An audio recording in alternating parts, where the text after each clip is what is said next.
In this segment, we'll talk about how to end a case class. Many people who are critical of the case method will argue that one of the problems with case method is that frequently students will come out of a case discussion with a sense of dis-ease because there was no clear conclusion, because there was no one right answer, and because the instructor didn't tell them 1, 2, 3, 4, 5, here's what you should have learned from this conversation. So the way you end a case class can either contribute to that sense of malaise or uncertainty or ambiguity or frustration, or it could alleviate those concerns so that students have a sense of anticipation for the next class. So let's think about some principles for ending a case class. Part of the issue is timing. Because case method tends to be a little bit more open-ended, sometimes faculty will, and even habitually or consistently, run over time. This is really annoying to the students, so one of the important skill sets for a case method instructor is to be able to manage your time well. And for that reason, as I've mentioned earlier in our teaching plans, we tend to have time allocated for each of the various pieces of a case discussion, and you can't predict that very well. Frequently it'll run long or run short depending on what's happening in the room, which for me makes it more interesting and exciting, because even if you've taught the case 100 times, every new offering is a different experience because of the people you have in the room and where they tend to emphasize their thoughts and focal points.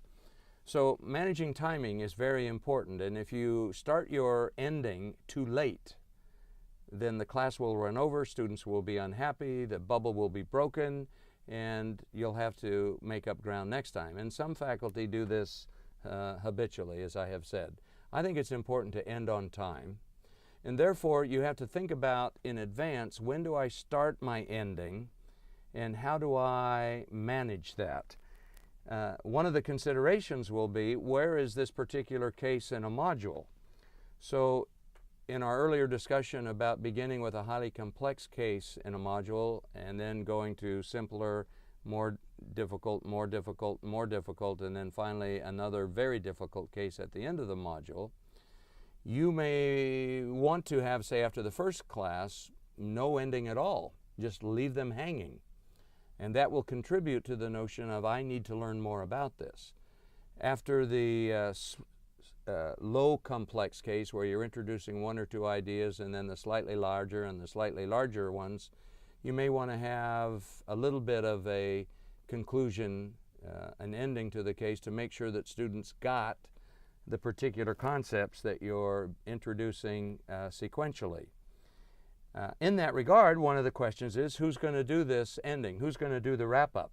If the faculty always does the wrap-up, and worse, if the faculty always uses a set of PowerPoint slides, which signals to the students the instructor knew exactly what he or she wanted to do at the end of the class, they've held that, and all we have to do now is just sit through all of this discussion and wait for the instructor to pull the rabbit out of the hat, then this is really a discouraging and I would say debilitating way of ending a case class. I don't think you want to do that. From my point of view, we always want the students to do the wrap-up. So you think about how much time do I want to allocate for this. Maybe it's 5 minutes, maybe it's 10 minutes, and you say, we need to now move on from this discussion, get ready for tomorrow's class, and let me ask you now, you could call on someone, cold calling. You could do a random number generator. Bob, would you pick a number between 1 and 60? Whoever that lands on, that person begins the conclusion.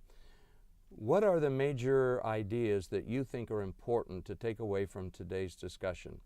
Or more simply, what did you learn today? And I would record those on the board so that you can see them, they can see them, people who are taking notes can copy those down if they wish.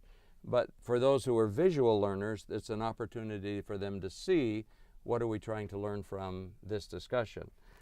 The way you introduce that can be interesting. I have a colleague who says, imagine our class today like a walk along the beach.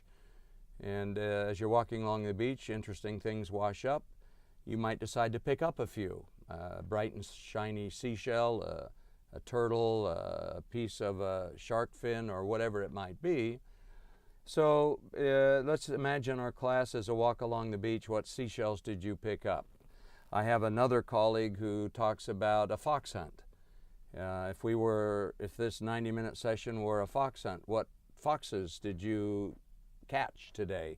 What do they look like? Now, if the students don't get everything that you want them to, that's not a problem, because you can always come back then and say, okay, here's what you saw. May I add one or two things to our list? It occurs to me that this principle or this principle would be important to remember. So let me invite you to add that to your list of takeaways. And then all of the conclusion is not on you as the facilitator, it's on them.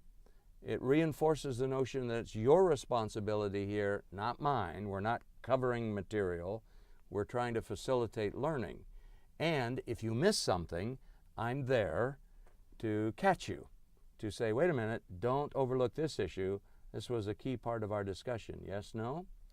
Now, yes, no is a Chinese language construction, hao bu hao, hom hoa. It's a way in the Chinese grammar for saying, is that true or is it not true? So I frequently will use that. It's a function of my history. And it's also a way for people to not be forced into having to accept something. You can use that frequently so they can choose, yes, that's right, or no, I don't agree with that, and then you can carry on. And then finally, at the end of your conclusion, you'll probably want to have a transition or a bridge to the next class. Now, we've talked about in starting classes, you might want to have a bridge from the last class. What did we learn, or what were the important issues in our last session? At the end of this session now, we got to provide a lead in to the next class. So today we talked about this phenomenon in a particular context. In tomorrow's class, we're going to talk about this in a slightly larger context with more people and in a different industry, and yet we'll have similar issues and look at applying them in this different arena. Whatever that transition might be, we try to do that in advance so we know what the lead-ins and the lead-outs are as a way of helping the students connect class after class after class and think in mind not only about the details of each class session, but also about the broader structure or the skeleton which holds the course as a whole together. So there is an art to ending a case method class. There are several principles that I invite you to keep in mind. To think about your timing, to think about how much of a wrap-up do I want to do given the module location. Think about, can I have the students do the wrapping up, not the instructor, and yet I can also provide a safety net in case they overlook something. And then what kind of a bridge or transition would I bring to the next class in the course?